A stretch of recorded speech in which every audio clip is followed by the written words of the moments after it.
Федя, как настоящие узбеки. На стройке едим плов.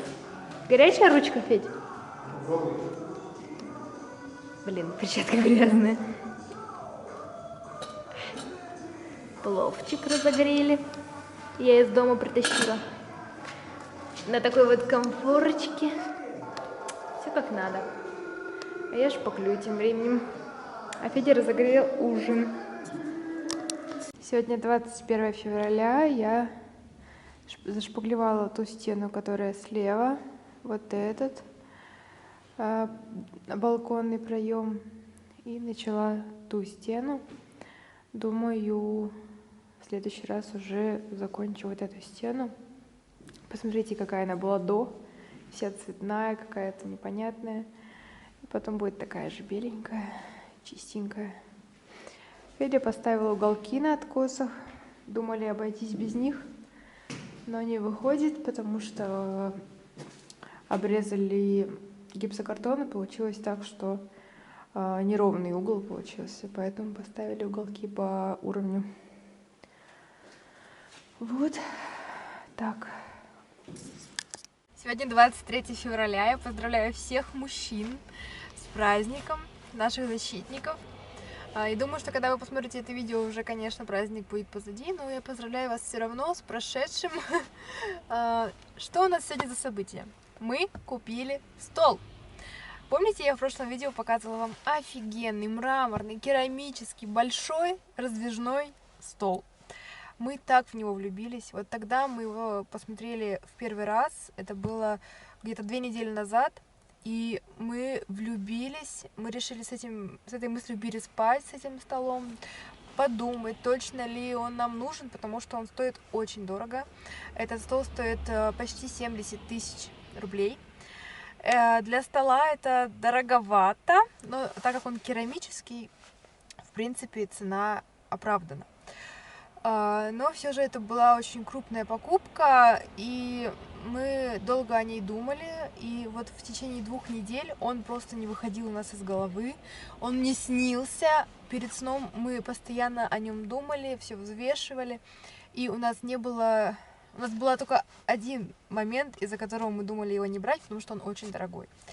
Но мы поняли, что мы его очень хотим, мы им прям болели. И вот сегодня мы приехали и внесли за него предоплату. Мы не стали его сразу забирать, хотя нам предлагали, то есть мы могли его сразу забрать. Вообще так и делают, то есть надо в ближайшие дни его было забирать.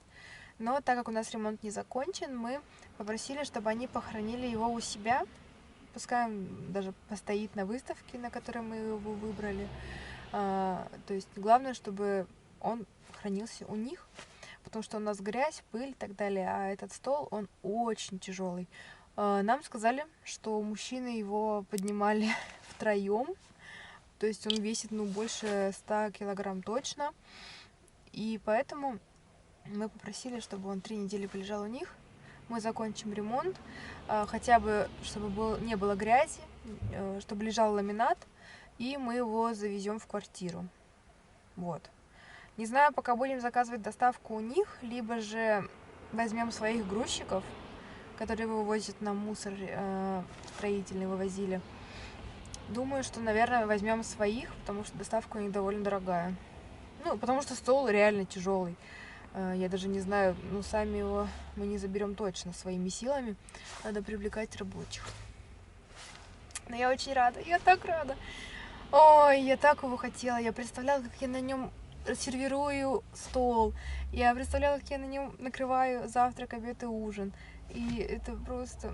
Я буду просто каждый раз, каждый день смотреть на него и любоваться. Итак, мы начинаем делать подоконники деревянные своими руками. Мы пришли в нашу мастерскую. Федя, ты один не утащишь, подожди. Купили вот такие вот 2 площадки деревянные. Купили материалы, которыми будем покрывать. Для этого нам понадобится грунт. Мы взяли текуриловский грунт, лак и само покрытие. Вот. Сверхпрочная защитная лазурь. Вот снизу грунтовка и сверху лак. Сейчас мы будем их обрезать в нужных нам размерах и покрывать.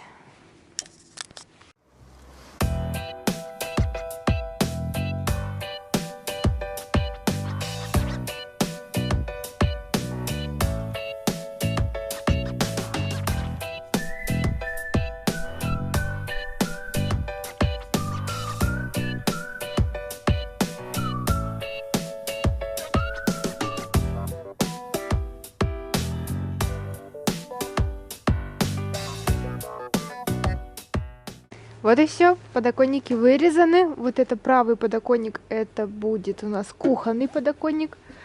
Вот это вот лицевая будет часть его. А вот это подоконник в гостиной. Вот эта вот сторона, чик-чик-чик, это будет лицевые две части. Вот так. Сейчас будем шкурить и покрывать.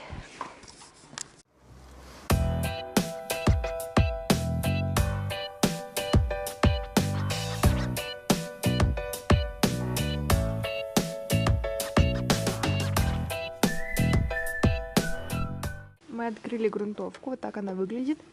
И взяли такую большую кисть, новую, чистую абсолютно. И сейчас будем покрывать с двух сторон, чтобы нигде у нас ничего не загнило, не испортилось. Погнали. Итак, мы покрыли грунтовкой оба подоконника. И теперь через 12 часов мы, наверное, покроем на второй слой. И через следующие 12 часов мы будем покрывать лазурью. Что касается материалов, мы используем фирму Тикурила, она, по нашему мнению, самая надежная. Слева у нас грунтовка, она по цене вышла нам почти 800 рублей. Дальше посередине идет лак финишный глянцевый, он самый дорогой, он по цене вышел около 1700.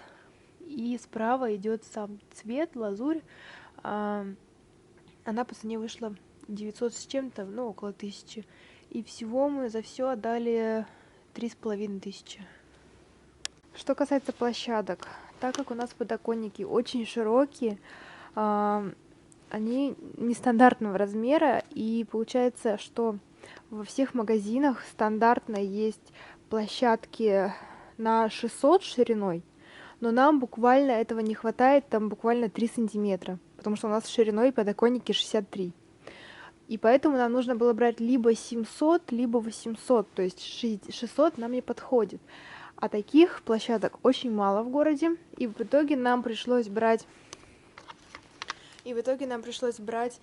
площадки 1,5 на 1,5 и обрезать каждую из них. Мы взяли 2 площадки, по ценам у нас вышло, ой, не соврать, 12 тысяч, по-моему, за 2 площадки. Это 6 тысяч каждая площадка.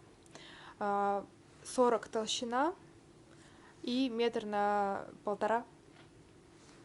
Это ширина и длина. Вот такие цены. Еще был вариант, мы рассматривали подоконники на толщиной 28. То есть мы думали либо 40 сантиметров толщиной брать, либо 28. В итоге решили все-таки 40, потому что 28 уж выглядит совсем тоненькими. И плюс у нас подоконники очень широкие, ну, по площади большие. 28 было бы некрасиво, они бы смотрелись вообще как тонюсенькие тросточки какие-то. Поэтому мы взяли потолще, чтобы они были помассивнее. И думаю, что должно получиться классно. Итого, на данный момент, пока мы, правда, не закончили еще подоконники, но, надеюсь, нам этих материалов, этих баночек хватит. На 2 подоконника точно. Нам еще нужно будет потом докупить 3. Но сейчас я говорю, вот за 2 подоконника у нас вышло 12 плюс 3500, короче, около 15 тысяч мы отдали уже сейчас за 2 подоконника. Соответственно, если мы захотим еще, ну, а мы захотим в спальне и в детской, то это еще 2 площадки, то есть 1 площадка, 1 подоконник. И, соответственно, это будет еще плюс 12 тысяч. Ну, а по материалам, не знаю, будем смотреть, хватит этого или нет. После грунтовки у нас прошло 12 часов, и мы пришли покрывать подоконники лазурью. Мы выбрали цвет палисандр. Очень долго... Палисандр. Неважно. Ну, палисандр. Мы очень долго в магазине не могли выбрать. И в итоге остановились на нем. И вот сейчас покрыли, и мы очень довольны. Нам очень нравится. Это только первый слой. И нам уже нравится. Вот. Поэтому так. Вроде все, что хотела сказать. Сегодня у нас 25 февраля. Я заканчиваю сегодня шпаклевать. Надеюсь, что мне это удастся. Мне осталось вот эту стену закончить. И там за углом чуть-чуть. А так я вот это уже все зашпаклевала. И вот начала вот эту стену. Мы с Федей тут выложили плитку примерно, чтобы посмотреть, нужна ли подрезка и так далее. И мы выбрали вот такой вот темный графитовый цвет. Вон там у нас еще плитка в гардеробной. И нам очень нравится, как получилось. У нас входная дверь со стороны подъезда вот такого же цвета, точь-в-точь такого графитового. И поэтому мы решили взять такую же плитку, нам она очень нравится. Ну, этот цвет вообще, в принципе, нам нравится. И вот такой у нас ламинат. Здесь у нас будет стык без порожка, надеюсь, получится. И вот так будем ее выкладывать. Выкладывать, думаю, уже будем на следующих выходных, надеюсь, если все хорошо. Вот, сейчас еще вот здесь, ну, откосы мы сделали, я, по-моему, вам снимала, заштукатурили, и сейчас я это все зашпаклюю, и будет красиво. Нам пришел измельчитель. Кто не знает, измельчитель — это механизм, который устанавливается в раковину и измельчает все отходы, остатки еды и так далее. Я считаю, это гениальное изобретение. Как узнали, о нем сразу же заказали, и вот он нам пришел. Сейчас будем распаковывать. Я думаю, что это не нужно распаковывать. Все так аккуратненько сложено. А потом мы это потом также не сложим. Давай помогу. Так, где взять? Оп. Давай. Пускай. Это связано. Китайская. Надо переходник покупать. Ничего себе, это как баллон большой. Выглядит стрёмно, выглядит как этот... Выглядит как погребальный лом. Да-да-да. Ой, тяжелая.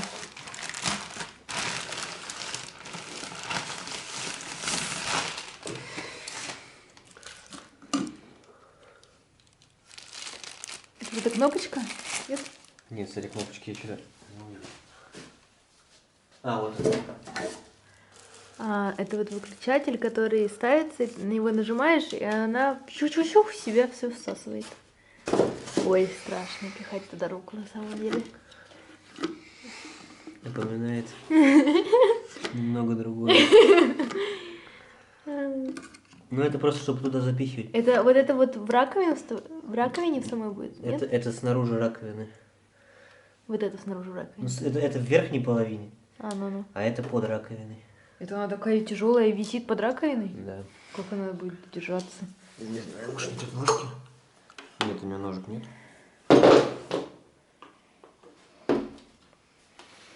Вот это да. Вот это Ну она вместо сифона ставится. Ну. Это вот как-то. Ну, я так понимаю, получается, вот эта вот часть, она сверху в раковине, под раковиной будет висеть вот это вот весь механизм, и от него вот отсюда будет идти труба, вот такая вот, как обычный, ну, как, это как сифон, и получается труба, и идет, он измельчает остатки еды, и они превращаются в порошок, и идут по всей канализационной трубе. Так? Ну, типа того. Ну что, в гостиной со шпаклевкой мы закончили. Мы завтра еще несколько деталей дошпаклюем, но в целом уже основной объем полностью готов. Эту стену мы уже начали шкурить. Федя начал сегодня. Все такие стены гладенькие, ровненькие. И в квартире так светло сразу. И вот эта стена тоже зашпаклевана. Смотрите. Конечно же, вам не видно, но здесь очень все гладенько. И вот там вот тоже на первый слой зашпаклевали, но будем, скорее всего, на второй, потому что там очень темная была штукатурка, большой объем заштукатуренных элементов, и поэтому нам придется на второй слой еще, чтобы не просвечивало через обои темные пятна. Ну что, у нас первый слой лака высох. Получилась такая шершавая очень текстура, потому что Федя сказал, что первый слой лака, он поднимает вот эти все ворсинки. Сейчас мы чуть-чуть зашлифуем их, эти ворсинки, И будем покрывать на второй слой лака, чтобы подоконники приобрели такую гладкую текстуру и были похожи как, ну, под стеклом, как будто бы они. То есть, чтобы была гладкая поверхность и легко мылась.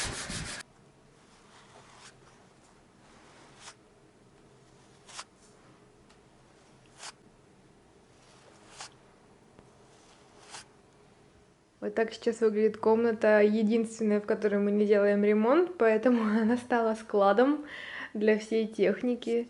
И вот такая вот гора всего ждет своего часа. Надеюсь, уже скоро наступит ее время.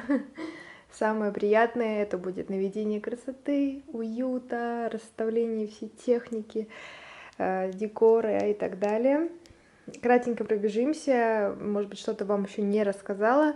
Это у нас лампа умная, основное освещение. Вон там справа точечные светильники упакованы. Это варочная панель, посудомойка, потолочный, это круглый потолочный светильник на кухню. Дальше микроволновка, светильник над обеденным столом. Это измельчитель. Это у нас вытяжка встраиваемая, это телевизор. Здесь у нас лежат бра. И еще у нас на подходе должен приехать скоро матрас и обеденный стол. Вот, пока что нам хранить их негде, потому что они самые большие два предмета по объему. Ну, просто они сюда не влезут. Вот, поэтому они ждут своего часа, когда у нас будет уже готов ремонт, и уже можно будет их завести, ну, как бы и положить на свое место. Вот. Поэтому они сейчас пока тусуются на складе в магазине. Вот как-то так. Уже, конечно. Я вспоминаю, как мы делали демонтаж. Был у меня первый ролик, где мы демонтировали старые обои, перегородки ломали и так далее.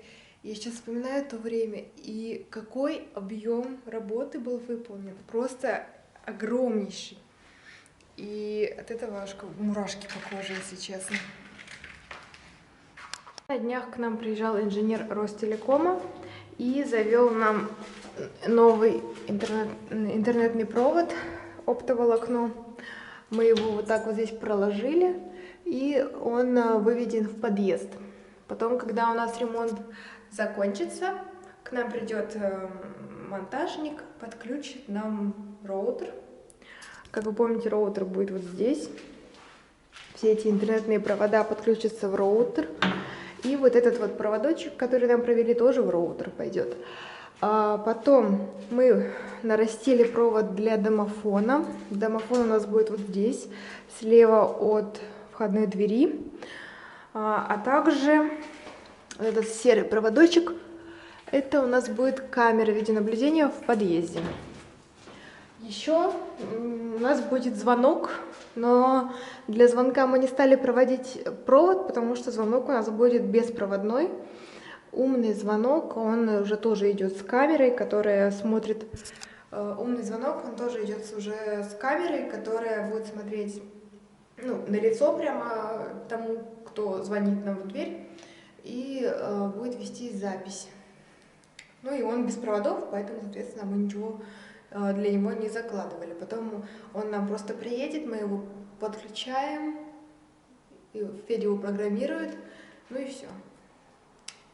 Ну и по входной группе вроде как все. То есть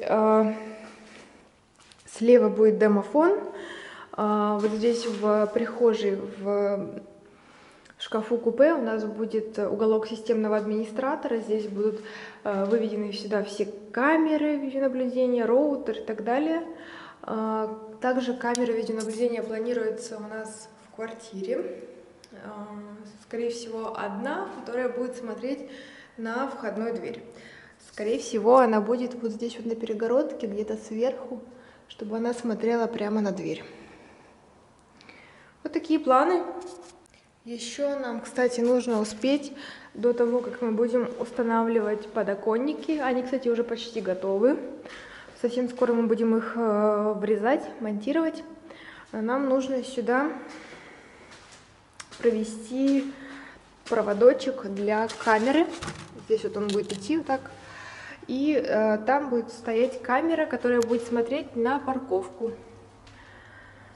Она будет смотреть на парковку, ну и, соответственно, записывать. Вдруг, если что случится с машиной, мы сможем посмотреть, кто и что сделал. Почему мы так паримся за безопасность? У нас было очень много случаев, когда соседи, либо люди на улице вели себя неподобающим образом. Допустим, в моем детстве я очень часто сталкивалась с тем, что соседи долбились в дверь ко мне, я маленькая одна дома была, я перепугалась. Ну и вот много таких случаев, когда соседи были, мягко говоря, не в адеквате, и хотелось посмотреть, что именно этот человек делает за дверью, но не было возможности. Поэтому мы устанавливаем камеру в подъезде, 2 камеры, если считать вместе со звонком. Далее, почему мы ставим камеру на парковку? Это очевидно, потому что постоянно какая-то хрень происходит с машинами, то колеса выкручивают, то там еще что-то, то вообще угоняют. Тоже были у наших знакомых в практике тоже были такие ситуации, когда угоняли машины, и очень сложно было их найти без камер видеонаблюдения, поэтому мы ставим камеру на улицу. И, конечно же, камера в доме, в квартире в самой, которая будет смотреть на входную дверь, она вызывает у всех наших родственников, ну почти у всех наших родственников, недоумение, зачем камера в квартире и так далее. Но это наше спокойствие, наша безопасность, потому что в дальнейшем будут дети будут оставаться дома одни.